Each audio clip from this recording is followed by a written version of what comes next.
বিয়ের পোশাকেই ভোট কেন্দ্রে হাজির নবদম্পতি। বিয়ের প্রয়োজনীয় সব আচার অনুষ্ঠান আর রেওয়াজের চেয়ে ভোটের গুরুত্ব বেশি, তাই আসর থেকেই সরাসরি এসেছেন ভোট দিতে।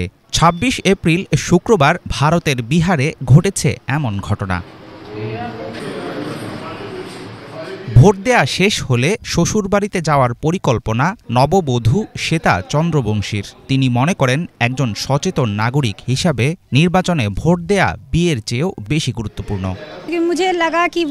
আমার কাছে মনে হয় ভোট দেওয়ার বিষয়টি অনেক গুরুত্বপূর্ণ, তাই আমি আগে এখানে এসেছি ভোট দিতে। কাজ শেষ হলে এরপর আমি শ্বশুরবাড়িতে যাব। লোকসভা নির্বাচনের দ্বিতীয় দফায় ভারতের ১৩টি রাজ্যের ৮৮টি নির্বাচনী আসনে চলছে ভোট গ্রহণ। এই দফায় প্রতিদ্বন্দ্বিতা করা প্রার্থীদের মধ্যে আছেন রাহুল গান্ধী, শশী থারুর ও হেমা মালিনীর মতো কয়েকজন হেভিওয়েট প্রার্থী।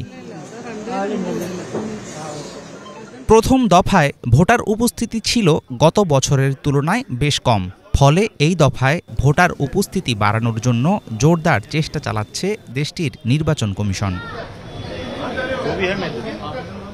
ভোটার সংখ্যা, আয়োজনের খরচ সহ বিভিন্ন মাপকাঠিতে বিশ্বের বৃহত্তম নির্বাচনের তকমা ভারতের দখলে। ৬ সপ্তাহ ধরে চলা ৭ দফার লোকসভা নির্বাচনে দেশজুড়ে ৫৪৩ জন সংসদ সদস্য বাছাই করবেন ভোটাররা।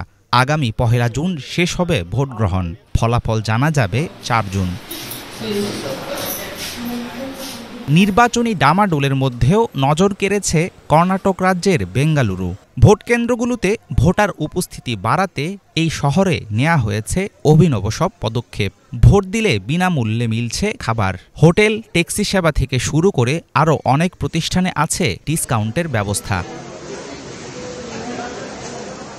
এবারের লোকসভা নির্বাচনে মূল লড়াই হবে ক্ষমতাসীন বিজেপি নেতৃত্বাধীন এনডিএ জোট এবং ভারতীয় জাতীয় কংগ্রেস নেতৃত্বাধীন ইন্ডিয়া জোটের মধ্যে। জোটগতভাবে ৪০০ আসন জয়ের স্বপ্ন দেখছে ক্ষমতাসীন এনডিএ, কিন্তু এনডিএ জোটের মূল দল বিজেপির টার্গেট এককভাবে ৩৭০টি আসন দখল করা। হাফিজুল ইসলাম, বাংলা ভিশন।